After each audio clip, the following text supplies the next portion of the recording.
Ya, selamat berjumpa kembali di acara Tax Live. Episode hari ini, episode 89 tanggal 4 Mei 2023. Izinkan kami menghaturkan salam. Assalamualaikum warahmatullahi wabarakatuh.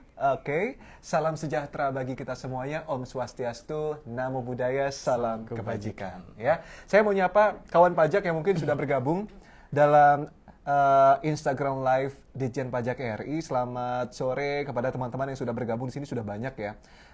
Silakan saja nanti berikan informasi ini. Sore hari ini kita gabung bareng di acara Tech Live bersama kawan-kawan yang lainnya.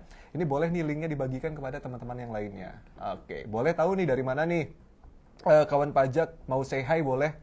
Kami coba say hi untuk Daniel Saragi 29 ya, selamat sore. Kemudian juga ada Molite, kemudian Denti, halo selamat sore ya. Halo. Kemudian ada Pak Eko juga, ada juga Mas Adit dan lain sebagainya. Ini boleh sekali lagi bagikan link Tax Live sore hari ini kepada kawan-kawan semuanya ya, karena memang pembahasan kita sore hari ini akan lebih seru tentunya ya. Oke, kita sapa terlebih dahulu. Oke. Baik, karena memang masih dalam suasana silaturahim Syawal, tentunya kami dari Direktorat Jenderal Pajak mengucapkan Selamat Idul Fitri 1444 Hijriah.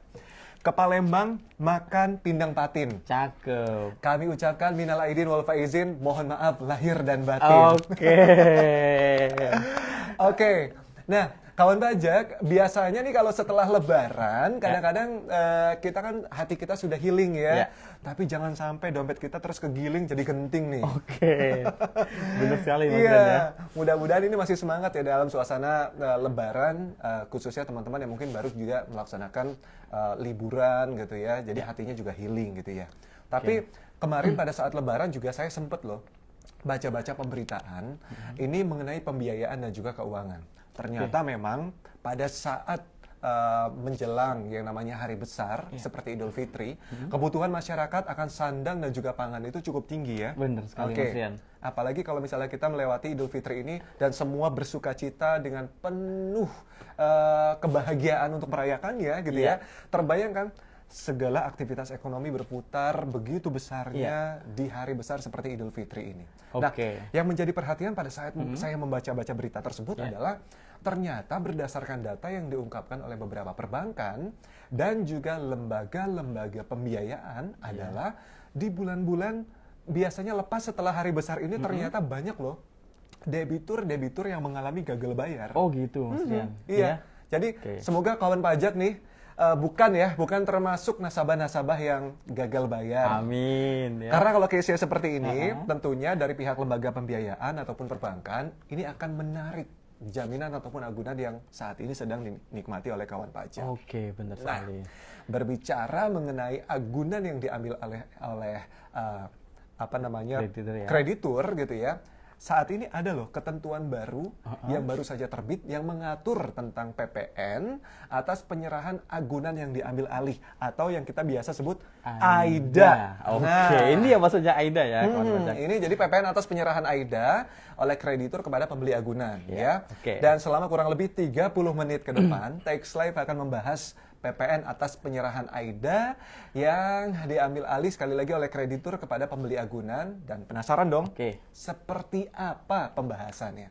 Bersama kami berdua, saya Rian, saya Zauki, dan kita akan membahas PMK nomor 41 tahun 2023 tentang PPN atas penyerahan AIDA oleh kreditur kepada pembeli agunan. Oke, benar sekali ya kawan pajak. Jadi ngomong-ngomong soal jaminan dan agunan nih ya, yang sampaikan oleh Kak Rian tadi ya. Beberapa hari yang lalu ya, tepatnya di April ya 2023 telah diundangkan peraturan terbaru yaitu peraturan PMK nomor 41 tahun 2023. Di mana PMK ini mengatur mengenai pajak pertambahan nilai atau PPN atas penyerahan ya berupa agunan yang diambil alih oleh kreditur kepada pembeli agunan. Okay. Nah, hal ini sangat relate sekali ya dengan apa yang tadi sampaikan Mas Rian di awal ya, cerita tadi ya. Jadi mungkin lembaga pembiayaan ya, mungkin yang ada one prestasi di sini ya, debitur one prestasi pembayarannya, kemudian diambil alih agunannya ya. Biasanya agunan tersebut akan dijual kembali Mas Rian atau lelang ya di sini. Nah ya, di PMK ini akan membahas ya, termasuk tema hari ini akan membahas topik mengenai pembahasan ya bagaimana pengaturan PPN ya berkaitan dengan penyerahan AIDA, agunan yang diambil alih ya, yang sebelumnya memang belum ada istilah pengaturan, tetapi diatur lebih lanjut di PMK 41 bahwa penyerahan AIDA ini dikenai PPN. Oke, gitu, ini ngomong-ngomong soal relate juga nih, Mas Zauki. Sebenarnya memang yang melatar belakangi hadirnya PMK ini juga karena adanya sengketa. Sengketa apa? Sengketa pengenaan PPN atas eksekusi agunan oleh bank ataupun lembaga pembiayaan yang menjadi objek sengketa pemeriksaan. Nah, ini sengketanya bisa sampai pengadilan pajak sampai juga ke Mahkamah Agung gitu loh. Nah, jadi dalam hal ini memang sekaligus memberikan kepastian hukum ya kawan pajak akan pengenaan PPN atas penyerahan yang memang agunannya diambil alih oleh si kreditur dan kepada pembeli agunan. Begitu Mas Zauki ya. Benar sekali Mas Rian, memang harus ya namanya seperti yang kita ketahui ya, yang namanya agunan diambil oleh kreditur kemudian dijual kembali ya, itu memang sering kali ada sengketa lah. Kemudian dari sisi perpajakannya PMK ini mengatur ya bagaimana sih penyerahan agunan dari kreditur kepada pembeli agunan itu, lalu kemudian apa pajak yang timbul di situ. Betul. Nah, begini ilustrasinya nih Mas Rian. Contohnya nih ya, untuk kawan pajak ketika ada perjanjian nih, contohnya nih kawan pajak, seperti disampaikan oleh Mas Rian ceritakan tadi ya. Contohnya ada perjanjian pemberian kredit atau utang oleh bank. Ya, oleh bank ini utang memberikan kredit lah gitu ya. Iya, jadi bank ini sebagai kreditur ya, atau mungkin finance ya, pembiayaan di sini ya. Kemudian ya, kreditur ini akan memasukkan klausul di sini bahwa barang jaminan ya merupakan hak tanggungan kepada debitur. Ya, jadi di sini ada jaminan kepada debitur. Nah, saat pihak debitur menandatangani perjanjian tersebut, perjanjian antara debitur dan kreditur tersebut atas agunan tadi ya, berarti dia telah setuju, debitur telah setuju untuk menyerahkan aktiva miliknya untuk serahkan kepada sebagai jaminan utang kepada pihak bank ya, krediturnya di sini. Dan pada saat itu terjadi ya, penyerahannya, maka secara yuridis ya aktiva tersebut menjadi jaminan utang dari debitur kepada kreditur. Itu secara yuridis. Tapi secara substansi atau secara ekonomis ya, penguasaan aktiva tersebut masih berada di tangan debitur.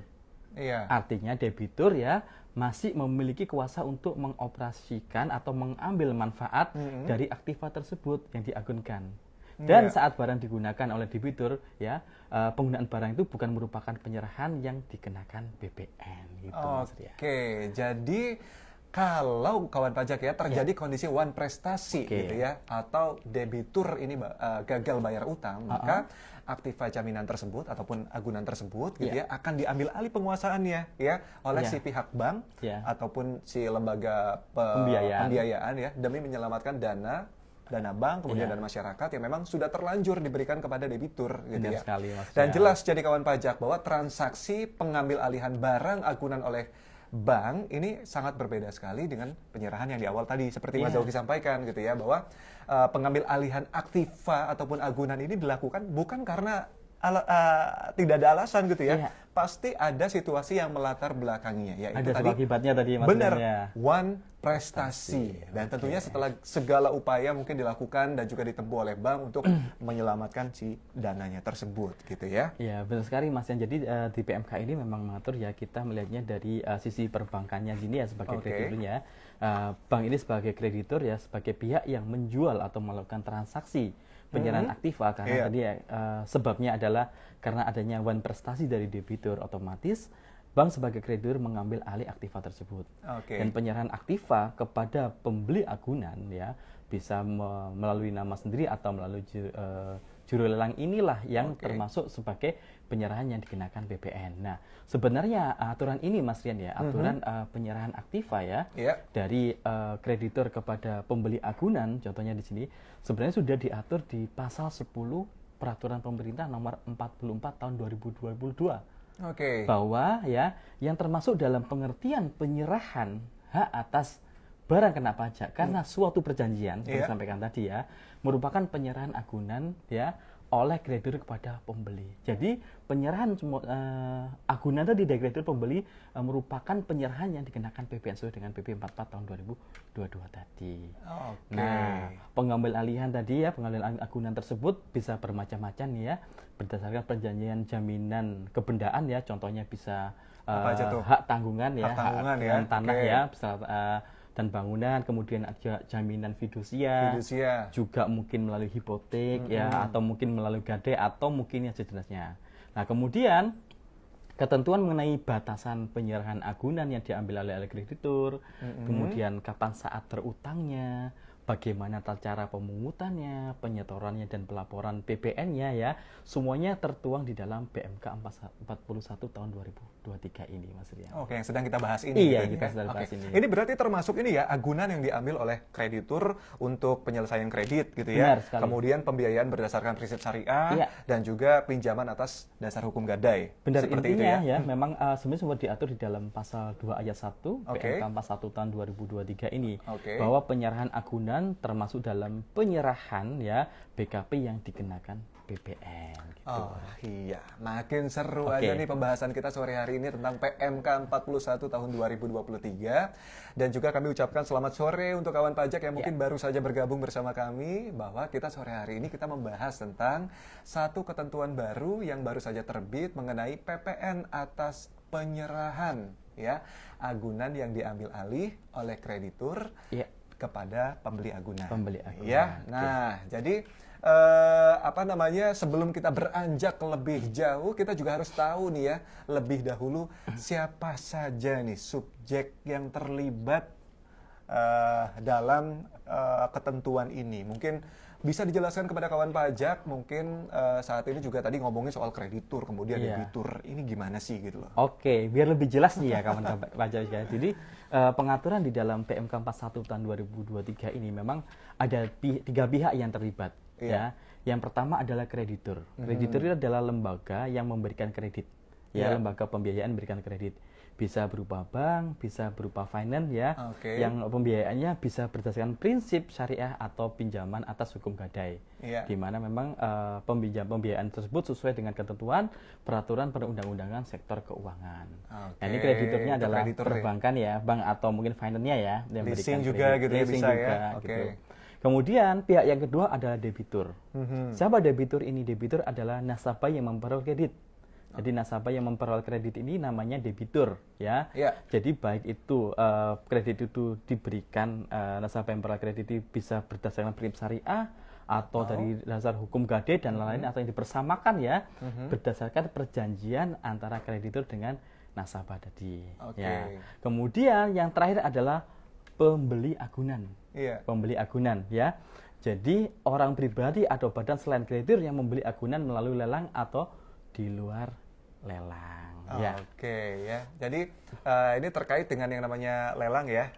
Sedikit ralat ya, bahwa untuk penjualan secara lelang saat ini memang juga mengikuti PMK 41 karena memang PMK 41 tidak membatasi sekali lagi. Karena ketika PMK ini untuk lelang telah terbit, maka PMK tersebut akan mengoverrule gitu ya bagian penjualan agunan melalui lelang. Tapi untuk saat ini masih ikut ke PMK 41 ya? Iya, saat ini masih ikut PMK 41 yang kita bahas sekarang ini ya Mas Rian ya? Ya, jadi bicara mengenai subjeknya, ada kreditur, kemudian juga ada debitur, dan juga pembeli agunan. Nah, kalau kita berbicara mengenai PPN atas penyerahan AIDA ini, maka kita tentunya fokusnya dalam ketentuan PMK ini adalah pada sisi kreditur dong ya? Benar sekali Mas Rian. Nah, perlu diketahui juga bahwa pajak pertambahan nilai yang terutang atas penyerahan agunan yang diambil alih ini akan dipungut, disetorkan, dan juga dilaporkan oleh kreditur. Ya, kapan? Ya, pada saat penerimaan pembayaran oleh kreditur dari pembeli agunan atas penyerahan agunan. Benar sekali. Seperti itu. Nah, tapi kalau untuk besarannya, besaran tarifnya bagaimana nih Mas Zoki? Nah, di dalam pengaturan PMK 41 tahun 2023 ini memang ya disampaikan bahwa PPN atas penyerahan dari kreditur kepada pembeli agunan ya dia terutang PPN dengan besaran tertentu. Besaran tertentu ini ditetapkan adalah 10% dari tarif PPN secara umum ya. Dan hal ini diatur di dalam Pasal 7 ayat 1 Undang-Undang PPN ya. Jadi kalau kita lihat di sini umpamanya PPN ini kan tahu nih tarifnya ya, secara umum ya 11%, maka nanti dikalikan 10% dari 11%. Oke, jadi kalau tarif PPN yang saat ini berlaku adalah 11%, maka PPN besaran tertentunya adalah 1,1%. Iya, tarif efektifnya adalah 1,1% Mas Rian dari harga jual agunan tersebut gitu. Baik, masih semangat kawan pajak mengikuti Tax Live hari ini edisi 90 ya. 90. Yang ngerasa episodenya sudah 90 ya. Bersama kami Rian dan juga Zauki tentunya. Dan kita masih membahas tentang PMK 41 tahun 2023 tentang PPN atas penyerahan AIDA oleh kreditur kepada pembeli agunan. Nah, jadi kalau sedikit kita mengulas ke belakang ya, flow-nya mungkin bisa kita gambarkan bahwa untuk flow debitur yang gagal bayar adalah misalnya ketika kreditur PKP ya, krediturnya adalah pengusaha kena pajak, kemudian mengambil alih agunan ke debitur, maka dalam proses pengambil alihan ini nggak perlu dong diterbitkan faktur pajak ya, nggak perlu ya. Benar. Tapi ketika kreditur kemudian menyerahkan agunan tersebut kepada pembeli agunan, maka kreditur memiliki kewajiban untuk memungut, kemudian menyetorkan dan melaporkan PPN terutang. Benar sekali. Gitu konsepnya ya? Iya, seperti itu konsep. Jadi harus diingat ya kawan pajak ya. Dari debitur kepada kreditur ini bukan merupakan penyerahan, baru dari kreditur kepada pembeli agunan inilah nanti yang merupakan penyerahan yang terutang PPN.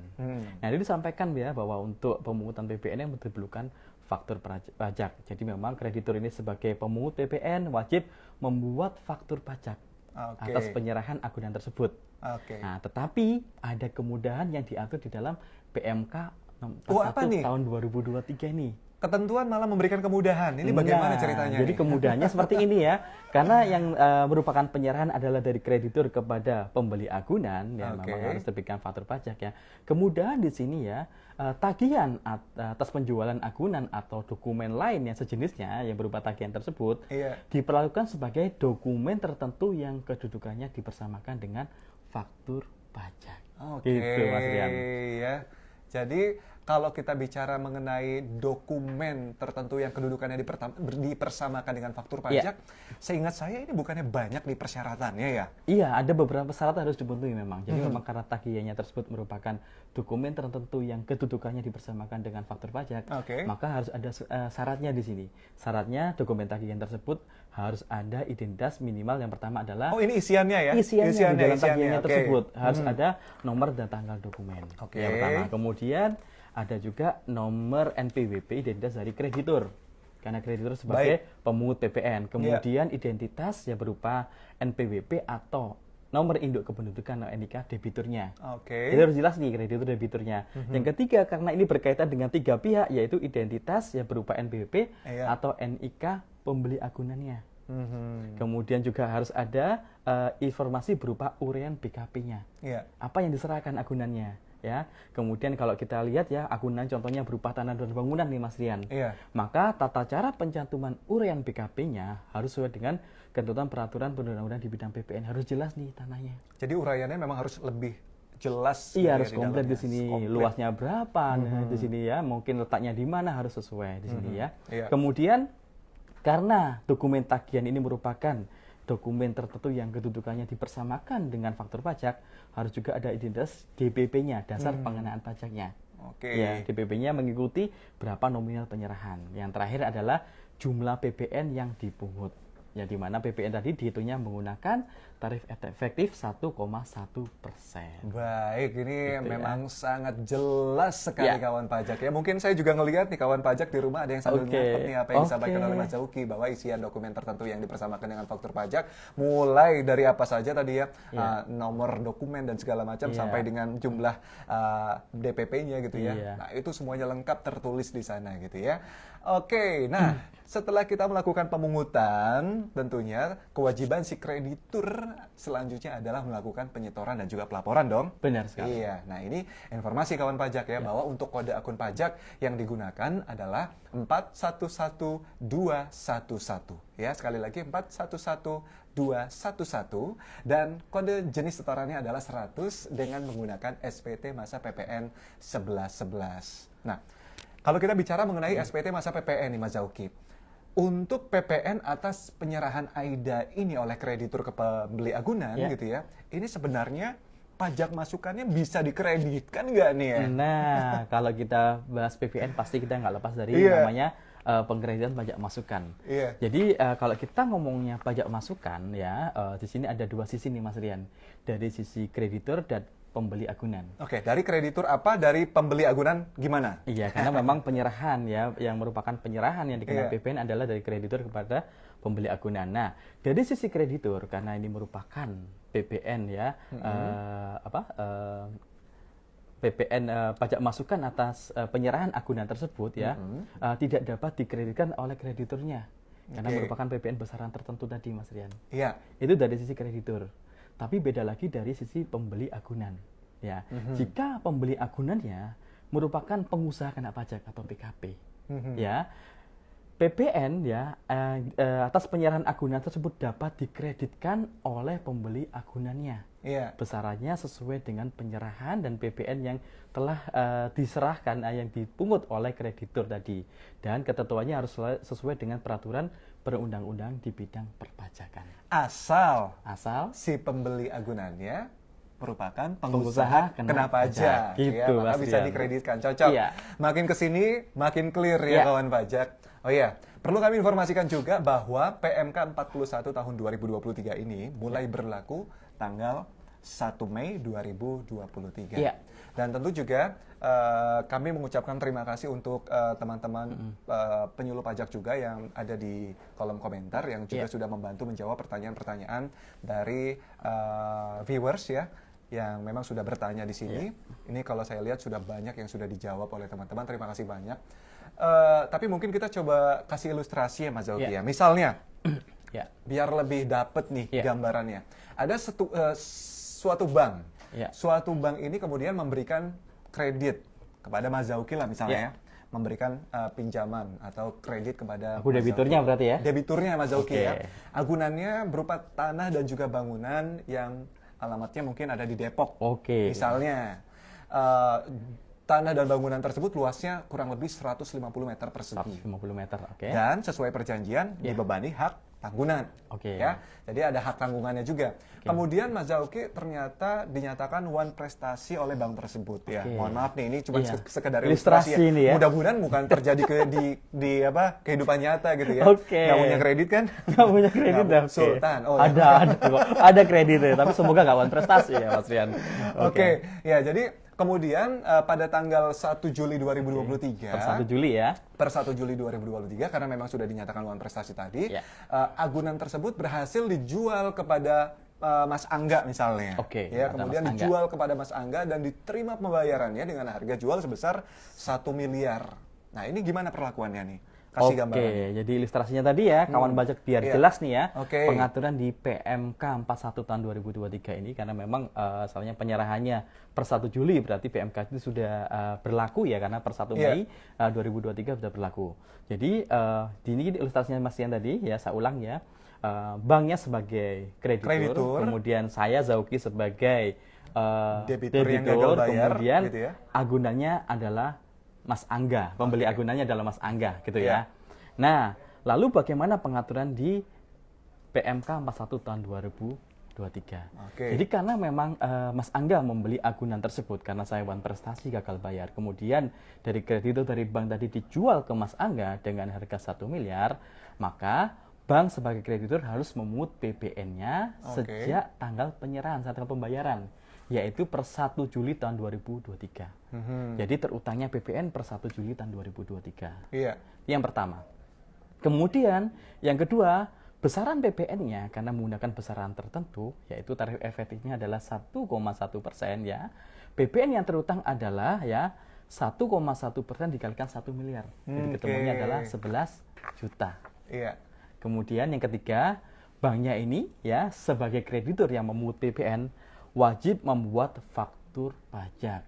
Jadi faktur pajaknya bisa berupa dokumen tagihan, karena dokumen tagihan itulah adalah dokumen yang kedudukannya dipersamakan dengan faktur pajak, ya. Ya, kemudian harus diingat lagi bahwa dokumen tagihan karena dokumen tersebut merupakan dokumen tertentu yang kedudukannya dipersamakan dengan faktur pajak, maka harus ingat nih syarat dari dokumen tertentu yang kedudukan dipersamakan dengan faktur pajak. Harus ada nomor dan tanggal dokumennya, ya, kemudian ada identitas NPWP krediturnya, banknya di sini ya. Iya, jadi harus ada identitas banknya di sini, NPWP banknya. Kemudian harus ada identitas NBWP atau NIK dari debiturnya, yaitu berarti NPB atau NIK-nya Zauki, Mas Rian. Iya. Di situ dokumennya. Kemudian di dokumen tersebut juga harus ada identitas berupa NPWP dan NIK-nya Mas Angga sebagai pembeli agunan. Nah, ya, jadi wan prestasi diambil alih oleh bank, dijual ke Mas Angga, tiga-tiganya semua identitasnya harus ada di sini. NPWP atau NIK, tapi kalau kreditur harus NPWP-nya. Nah, kemudian berikutnya identitas yang nggak kalah penting di sini yang harus ada adalah uraian BKP-nya. Uraian BKP yang tadi kita harus bilang agunannya tadi. Iya, ya, jadi gitu ya. Uraian BKP-nya diisi nanti identitasnya. Jadi sampaikan Mas Rian adalah contohnya adalah tanah di Depok luasnya 100 meter persegi. Disampaikan tanahnya ini tanah bangunan di jalan bla bla bla, ya kota Depok contohnya nih ya. Kota Depok nih ya. Rumah saya ini ya, luasnya 150 meter persegi ya. Kemudian ya karena dokumen tagihan ini merupakan dokumen tertentu yang kedudukannya dipersamakan dengan faktur pajak, ya harus ada juga DPP dan PPN-nya. Dasar pengenaan pajaknya tadi disampaikan 1 miliar. Dan juga PPN-nya harus dipungut, yang harus dipungut oleh kreditur ya, harus tercantum juga di dalam dokumen tagihan tersebut. PPN-nya yaitu 1,1% kali 1 miliar, yaitu 11 juta. Gitu, Mas Rian. Itu adalah bagian daripada pemungutannya. Iya, nah, benar sekali. Kalau untuk bagian penyetorannya, atas PPN yang telah dipungut, maka bank tersebut menyetorkan PPN ya. Kemudian yang sudah dipungut paling lambat 31 Agustus 2023 gitu. Akhir bulan berikutnya. Sebelum pelaporan PPN ya. Betul gitu ya. Nah, misalnya bank tersebut juga kemudian melaporkan pemungutan PPN ya ke KPP terdaftar, disampaikan itu paling lambat juga tanggal 31 Agustus 2023. Dan sekali lagi bank tersebut sebagai pengusaha kena pajak wajib memungut pajak pertambahan nilai atas penjualan agunan kepada si Mas Angga tadi. Karena Mas Angga tadi yang menanggung PPN-nya gitu ya. Penanggung PPN-nya pembeli agunan tadi. Pembeli agunan gitu ya. Ketentuannya adalah karena di sini kreditur sebagai penyerah yang menyerahkan BKP ataupun JKP-nya sehubungan dengan agunan ini, maka pajak masukannya tidak dapat dikreditkan. Tapi kalau ternyata si Mas Angga selaku pembeli agunan tersebut merupakan pengusaha kena pajak, maka Mas Angga bisa mengkreditkan PPN yang tercantum dalam faktur pajak yang dapat berupa tagihan atas penjualan agunan yang dibuat oleh si kreditur si bank tadi. Benar sekali. Jadi ada syaratnya, kalau pembeli agunannya adalah pengusaha kena pajak, dia boleh mengkreditkan pajak masukannya gitu ya. Oke, Mas Rian. Mudah-mudahan ilustrasi terkait dengan penyerahan agunan yang diambil alih kepada pembeli agunan tersebut gitu ya dapat dipahami dengan mudah oleh wajib pajak semuanya, kawan pajak. Kita mau nyapa teman-teman yang sudah bergabung di sini. Mana nih ya? Oh, dari sini juga boleh nih, banyak. Ini terkait dengan apa namanya? Iya, terkait dengan cara input ISPT PPN-nya gitu ya. Ini masih sama ya sepertinya. Karena memang kita konsep ketentuan umum pajak pertambahan nilai semuanya masih sama ya, Pak Munir FRNR gitu ya. Kemudian juga terima kasih buat teman-teman semuanya yang memang sudah bergabung di sini, karena memang sebagian besar pertanyaan daripada viewers ya terkait dengan PMK 41 tahun 2023 ini juga sudah dijawab oleh teman-teman Tax Army, kita. Kita hanya sekedar say hi ini karena memang jawabannya sudah clear sekali di sini semuanya. Untuk upload ya setelah kita selesai dengan Tax Live kita setiap episodenya, maka kawan pajak sebenarnya bisa melihat ya ulasan ataupun rekaman kita. Rekaman daripada Tax Live mulai dari episode pertama sampai dengan 90. Mungkin ada yang baru gabung ya di tengah-tengah tadi. Nggak masalah gitu ya. Silakan saja nanti coba untuk di scroll ya di bagian ada post, ada reels gitu ya, ada Iya. tag gitu ya, di bagian tengah ya kalau nggak salah ya. Iya. Oke. Kemudian mana lagi ya? Nah, mungkin Mas Zauki terbaca, saya agak harus satu lagi terakhir mungkin Oke, ya. dari WHO AM nih ya. HUAM kayaknya. HUAM nih ya. HUAM. Ada spasi-spasinya nih. Apakah SSP harus dibuatkan per agunan atau boleh jadikan satu pembayaran dengan BPN kurang bayar saat lapor SPT? Jadi memang sebenarnya sama, semuanya sama ya. Terutangnya berapa langsung ya. Contohnya ini ada beberapa istilahnya penyerahan agunan, kemudian kan memang terutangnya dan saat penyetoran itu kan memang berbeda. Momennya memang terutangnya adalah saat penyerahan, dikumpulin jadi satu, momennya ada 3 kali penyerahan, kemudian dihitung nih berapa kurang bayarnya lah. Kurang bayarnya itulah bisa langsung serahkan dengan satu SSP. Jadi nggak harus satu persatu. Kalau mau satu persatu silahkan, tapi untuk kemudahan boleh langsung jadi satu. Berapa terutangnya itulah pembayaran PPN-nya. Gitu ya, HUAM tadi ya. Oke. Baik ya. Oke. Terima kasih sekali lagi untuk kawan pajak yang sudah bergabung bersama kami dalam Tax Live episode 90 hari ini. Kami juga mengucapkan terima kasih karena kebersamaan kita kurang lebih 30 menit membahas tentang PMK 41 tahun 2023. Semoga bermanfaat bagi kita semua dan juga menambah pengetahuan kita mengenai perpajakan. Amin. Dan memang kami harus pamit. Tapi sebelum pamit, kami juga mau mengucapkan terima kasih untuk tim ya. Ada Mbak Adel, kemudian Mas Bima, ada Mbak Ani, Pak Arif, kemudian Mas Angga, Babe Yuda, Bang C gitu ya, di sana ada Pak Eko. Digabung secara online juga ada Budian ya. Anggreni. Gitu. Terima kasih untuk semuanya yang sudah bergabung dan juga coba menjawab pertanyaan dari teman-teman kawan pajak semuanya. Oke, terima kasih telah bergabung bersama kami. Saya Zauki. Saya Rian. Kami pamit. Selamat sore. Assalamualaikum warahmatullahi wabarakatuh. Pajak kuat, Indonesia maju.